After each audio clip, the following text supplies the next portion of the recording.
mtazamaji, naendelea kukupa matukio mubashara kutoka hapa kijijini Msowelo, na nikiwa na kuambia kwamba ndugu mtazamaji, huko ulipo, kama umeishi mazingira ya bondeni, toka kwa sababu ya mvua hizi za kipindi hichi.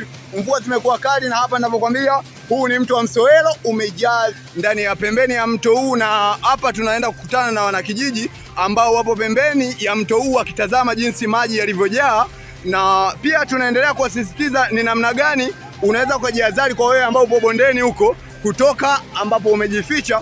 Hapa tukiwa sio kwamba wanaangalia harusi, hapana. Na hapa nipo na wanakijiji, sio kwamba wanashangaa harusi, hapana. Hii ni tukio la maji. Maji yamekuwa ni mengi kwa siku ya leo katika mto wa Msowelo, mkoa wa Morogoro. Hii ni wilaya ya Kilosa. Kwa hiyo kama upo bondeni, kuwa na tahadhari kuanzia sasa ili utoke uko ulipo. Na nikisema hivyo namaanisha kwa sababu mto umejaa sana kwa siku ya leo.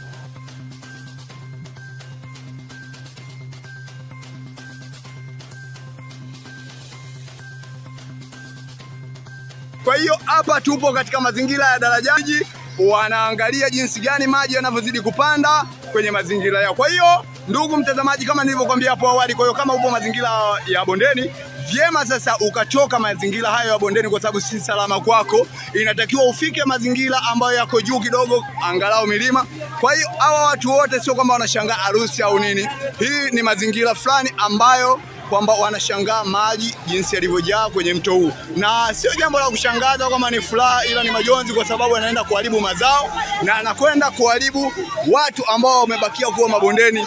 Kwa hiyo ndugu mtazamaji, hichi unachokiona ni maji kutoka huko juu yanapita katika mto wa Msowelo. Kwa hiyo ningependelea uwe makini na uko ulipo. Kama uko bondeni, inatakiwa utoke mapema sana kama haijakuta asali aina yoyote. Hapa ninapozungumza nipo katika mto wa Msowelo.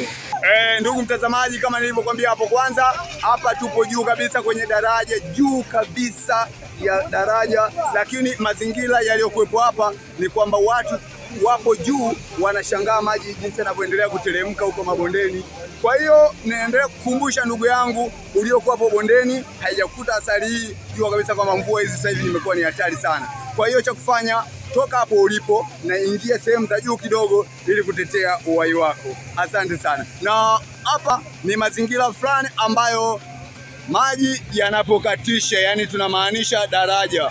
Kule ndipo alipotokea, na upande wa huku chini ndio yanapoelekea, ambapo huko chini sio kwamba hakuna nyumba wala hakuna mazao, kuna nyumba na mazao, pia kuna watu. Kwa hiyo kama upo huko au upo sehemu yote ambayo unahisi ni bondeni, vyema kutoka haraka sana, kwa sababu madhara yanakuja kwa kipindi hichi cha mvua. Ni mimi hapa mwandishi wako wa habari, ni Wolfram Matunda kutoka Mumwa TV. Asante.